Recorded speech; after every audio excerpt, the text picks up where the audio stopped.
Welcome to episode 4 of Athena Rising, where we pose 36 questions to powerhouse female lawyers. Why 36?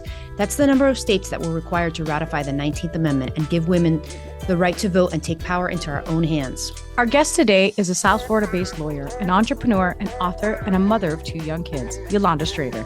On this episode, Yolanda talks about the importance of building your brand, whether you are at a firm or are a solo practitioner. We're glad you're tuning into our podcast. Whether you're an Athena or an ally, welcome. Ladies, let's rise. Hi, Vanessa. Hey, Marisol, how's it going? Good. How are you? Good. Welcome to Athena Rising. Thank you for joining us for another Friday here on our blog and podcast. And with us today, we have Yolanda Strader. You want to tell us a little bit about Yolanda? Of course, happy to. Yolanda is a business litigator here in Miami. She focuses on creditors' rights and franchise law. In addition to her busy practice, she's going to tell us about starting her own firm.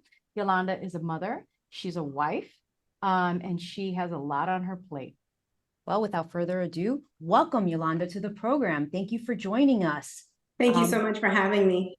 Yeah. And thank you for being here. Yes. And let's start with our 36 questions with Athena Rising. First question.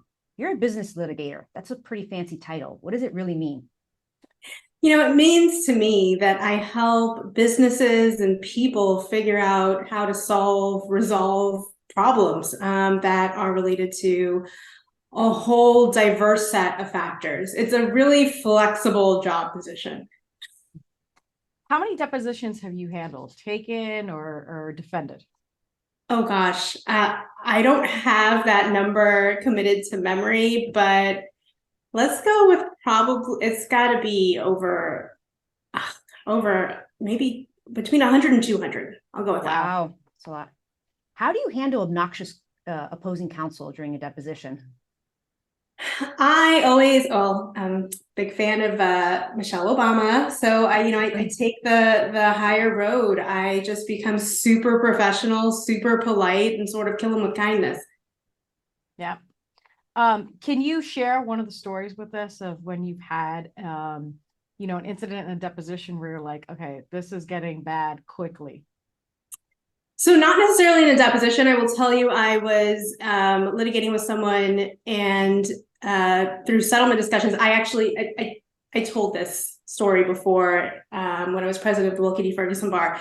He said that my settlement offer was niggardly. And so I know what the word means. I get it, but wrong word to use with a young Black female attorney because of obviously what it sounds like. So my response was to just win, to really teach him a lesson. I mean, I went above and beyond what needed to be done to make sure he understood he would never speak to someone who looked like me like that again. That's awesome. Great. Now, we know you've represented Pitbull. Can you tell us what that was like? So actually, I did not represent Pitbull, but I represented his manager, who has now gone through, he does something completely different now. He owns this really cool restaurant called House of Mac. But I was involved with sort of helping, and I didn't actually do the work. I was just facilitating the relationship. And our firm at the time, the firm I was with at the time, did some transactional work for him. And Pitbull was an investor, so yeah. I didn't realize that House of Mac was Pitbull's manager, and I've never eaten there, but I've heard great things about the restaurant. Yeah, my understanding, he's no longer Pitbull's manager. He's like full-time in this House of Mac game, and people love the food. It's delicious. That's awesome. Now, everyone has a dream case or client that they'd like to take on, something they really want to work on. What's yours? Oh gosh. I really love franchise disputes. So, I mean, I'm sure the parties involved don't love them, but I really had a great deal of fun working on one in the past. So I'd love another one of those coming down the pike soon. So we'll stop harassing you about your cases now. Now we want to understand a little bit more about you and how you do what you do. I know that you were, and you mentioned it, that you were very active and past president of the Wilkie D. Bar Association. Is there any organization that you're currently involved with these days? I'm still involved with the Wilkie D. Ferguson Junior Bar Association. I sort of serve as like a liaison from the board to the past presidents of the organization. It's just one of those, things that I'm never going to be able to let go of. It's a wonderful organization that helps you feel like you belong and you have a voice and you can advocate for other people and causes. So it's near and dear to me, and I'm still very active in that organization. Can you tell us a little bit about your home life, your kids, and how you manage, working, having your own firm, and that home life that you have? Well, you both know this really well. No 2 days are alike. And some days you are feeling like super mom, and other days you're like, oh, I didn't quite do what I needed to do there as a mom, but I really kicked butt at my job. So it's just no 2 days are alike and nothing's going to be perfect. But home life is great. It's challenging and everything in between. And I'm grateful that I have a ton of help from my husband, from my nanny, from my bonus kids who are adults now. So having a lot of help helps. Being realistic about, simply the fact that you can't be perfect and no one expects you to, is all part of the recipe for me. So Let's talk about your business. You recently left big law and started your own shop. What prompted you to do that? it was time. I love the business of law. I have, I guess, an entrepreneurial spirit. I enjoy marketing. I enjoy branding. And while I absolutely love the firm that I worked with for a dozen years, and I learned so much while I was there, I just felt in my heart it was time to go out on my own. And I saw it as a challenge, as an opportunity. I really wanted the ability to be very selective about the clients that I would work with, have the ability to be flexible in my fee arrangements if I wanted to be. Sometimes there's just interesting things that I want to work on, or I really want to help like a minority owned business or a woman owned business. And I'm like, you know what? It's not a huge amount in dispute, but I see what you guys are trying to do and I want to help. And I love having that flexibility now. And so all of that sort of prompted me to leave a wonderful place and sort of go out on my own. And how has that experience been? What's been some of the challenges you faced? What has shocked you about starting your own firm? What do you enjoy these days? Tell us. It's an adjustment.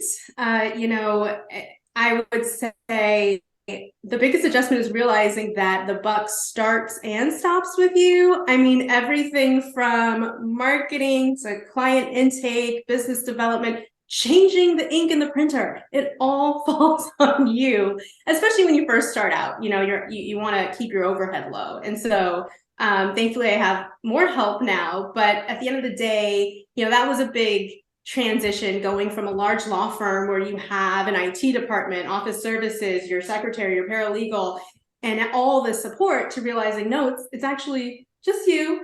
And so that was fun. It was challenging. I'm learning how to embrace it, how to employ some systems and delegate, so that I'm doing what practicing law more versus changing the printering. But I love it. I would not change this. I made the right decision. It's been an awesome experience. We're approaching 1 year in business. Wow, congrats. That's Thank great. you. That's awesome. Now, we all know about imposter syndrome. It's real. I felt it. I'm sure Vanessa's felt it. It's scary. Have I you still felt? feel it. I'm Yeah. sure you guys do too. Yes. Yes. Yeah. Do you feel that sometimes, and how have you overcome it? All the time. It doesn't matter how many, and I feel like I'm preaching to the choir here, because I'm speaking to two dynamic, amazing, wonderful trial lawyers with just impeccable resumes. So you guys get this. It's like, it doesn't matter how many cases you win, how many clients you help, how many awards you get.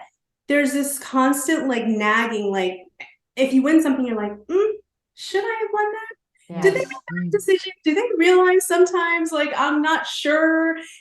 And I deal with it by recognizing the fact that it is indeed imposter syndrome, that my track record isn't a mistake. It's based on work and effort and discipline, and sort of also realizing a little bit of imposter syndrome is not that bad. Realizing even if you won this last case, this new one requires, you to put in 150% regardless.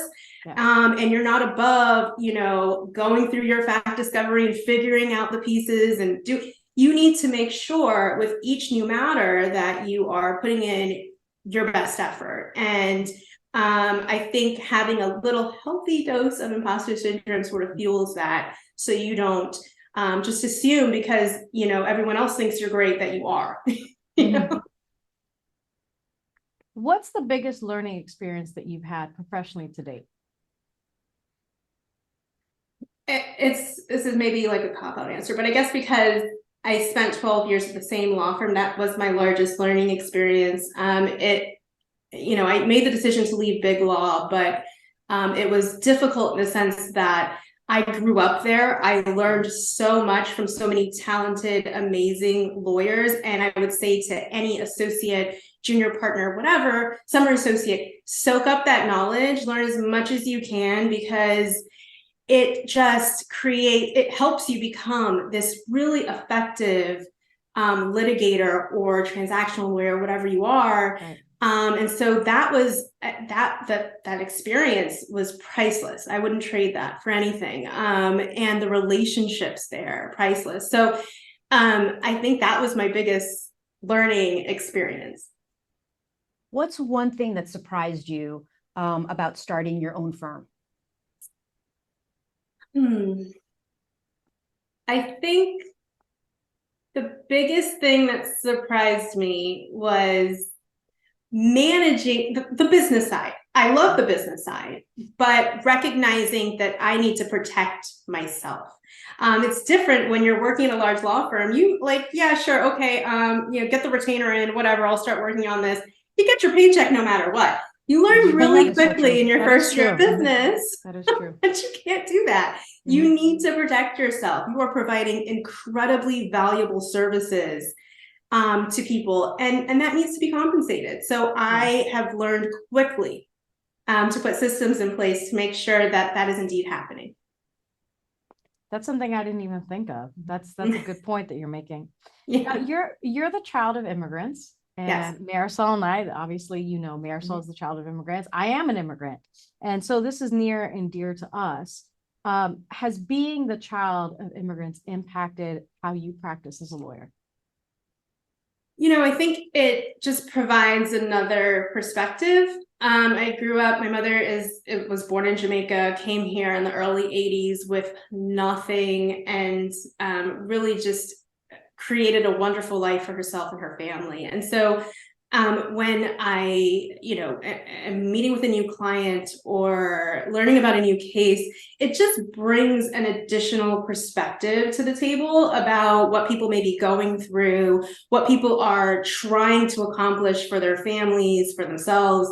And so I think that's what I bring to the table. Just a different sort of lens in terms of where people start, where they're trying to go, and sort of the process they go through to get there. Because my mom started very, very humble beginnings in Jamaica, and to see where she is today, it's just it fuels me. And I always try to be mindful of that when I'm meeting people, especially now in my practice where I have more of a diverse set of clients. I'm always trying to be mindful of that, and people are going through different experiences, and I need to be aware of that. Some compassion in the law. Yes. Yeah. Now it's time for some fun questions. Get ready. What's one thing you would never be caught wearing? Probably like a fur coat. This seems so inappropriate. Certainly Miami would be inappropriate. Yeah. Now, you're married to Yolanda Strader. You guys Yes, have kids together. You have a busy life. He's an Emmy award-winning journalist. You've got to tell us, what is it like being married to somebody who is famous, busy, and all that good jazz? It's fun. It comes with its perks, right? You know, Mhm. sometimes you get a better table at a restaurant or something, so that's fun. But Or parties. Aren't there parties? oh, and so many galas and things. You get to dress up a lot and put on makeup, and it's fun. I mean, we're a team, and he has this really incredible job where he gets to tell stories about our community. He also has this show Voices where he really gets into the community, and it's lovely to be a part of that and to see, you know, on Saturday mornings, my kids and I and him watch his show together. We learn That's something nice. new every week.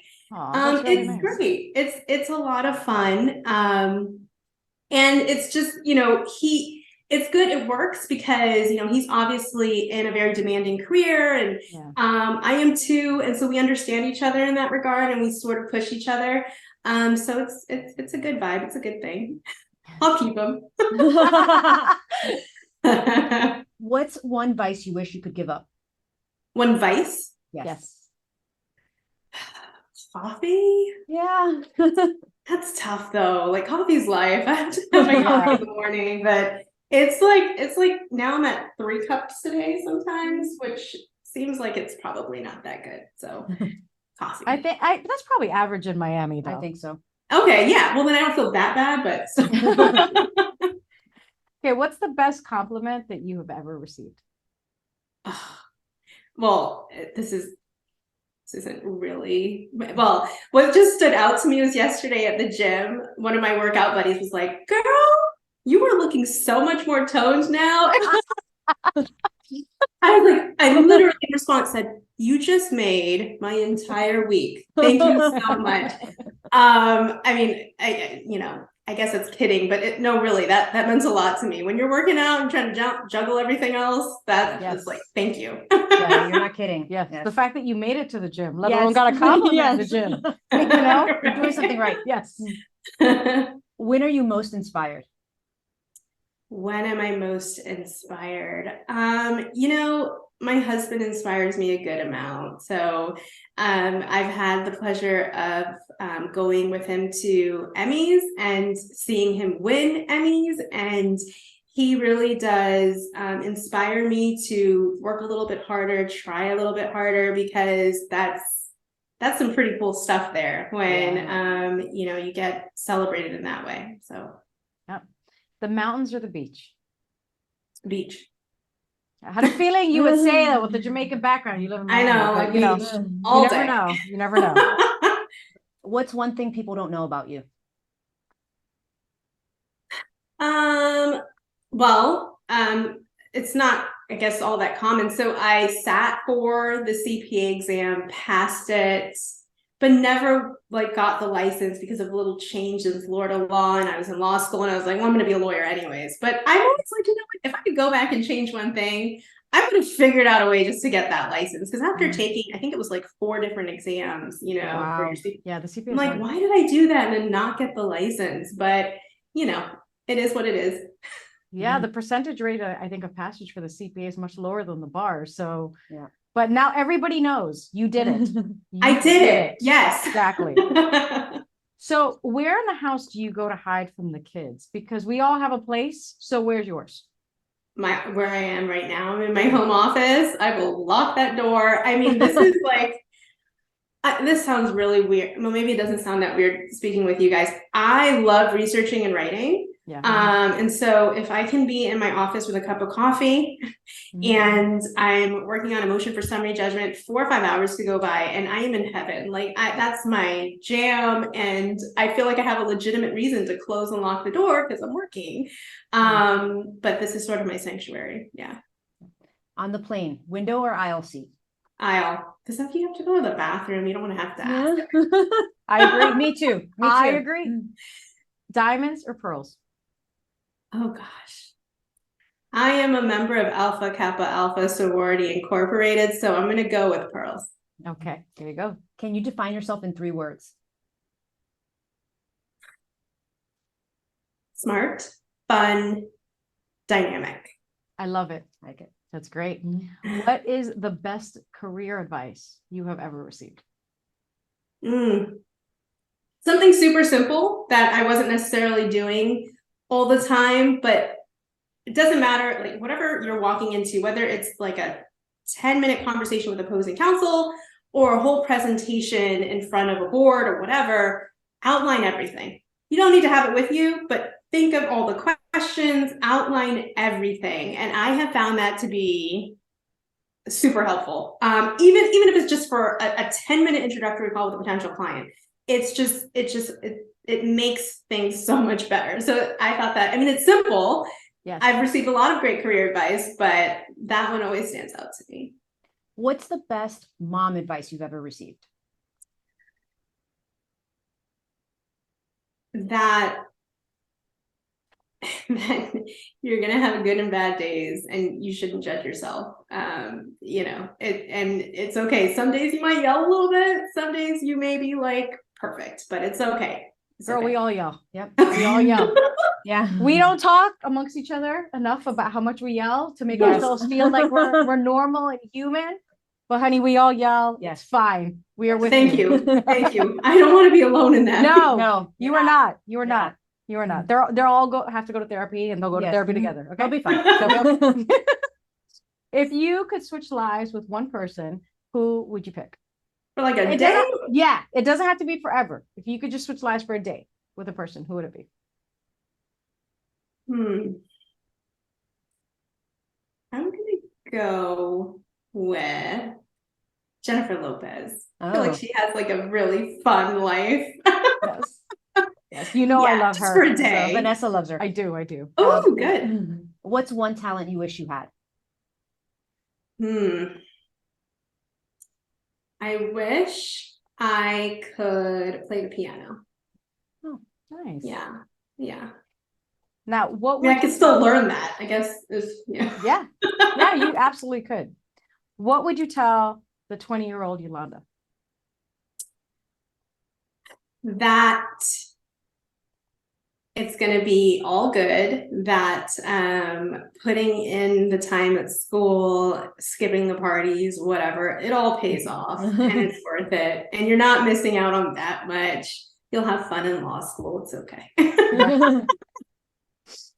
What movie or show do you keep rewatching? My favorite movie is Coming to America. Oh, So I will watch that like 100 times. It's actually my husband's favorite movie too. I think that's probably why we connected so much. But no, I love that movie. It just makes me feel happy. So Where's your favorite place that you've ever traveled to? So I love Jamaica. I haven't been in a while, so and it's great because I've seen the touristy side, and obviously I've seen where my mother grew up, and it humbles you. And I love going there. what is one thing on your bucket list? Oh, I want to go to India. Oh, I really, I'm half South Asian. And it just feels like, I mean, and I should go to Africa too. I just want to be connected. I want to see, learn more about where I come from, basically. What's the last book you read? Oh, Rachel Rogers, We Should All Be Millionaires. I really like that. It was I read it right before the new year. It was like a good motivational sort of book. Okay, we'll have to look that one up. yes. Mm-hmm. Tell us about Yolanda 10 years from now. Where do you want to be? Oh, so my daughter will be, oh my gosh, 18, and my son will be 14. So hopefully I'm getting her ready to go to college. And he's doing well in high school. And my husband and I are still happily married. And I want, I know I still want to be practicing law. I love the law, but how I will be doing it, how I will be engaged in law, it's something that may change over time. I may be, it's one of two things. I think it's either going to be, Strader Pascal, my law firm, has grown substantially, or I may be on the bench, one or the other. I don't know. Yeah, I could see that. I could see that. If you want it, you can dream it, go after it. There you go. Amen. Now, this is our last question to you. Oh, What is your advice for young women? What is your advice? It can be something we covered, something we didn't cover. What's the one thing you want to tell them? and it's interesting you're ending on that, because I'm actually writing a whole book on how to navigate big law as a minority attorney. And one of the things that I've covered is to treat yourself like a business. You are not an employee, you're not an associate, you are a business, you are a brand. If a firm isn't going to pay for you to go to a conference that you think is going to benefit you, you pay for it, because you are investing in yourself. So yes, billable hours, really important.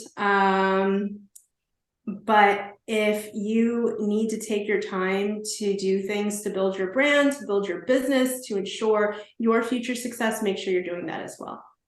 That is really good advice that I wish, 25-year-old Marisol had. And it's very good advice. Yeah. And you're absolutely right. We could do a whole segment on what it means to build a brand, right? Because I think that's something that a lot of women, not just women, minority, all of us, that we didn't grow up with. I think the three of us are very similar. We didn't grow up with other lawyers in the household. We were the first ones to go to law school. We were the first ones to do this thing. And, you think there's the firm track, billing, and you forget, and no one teaches us how to build a brand.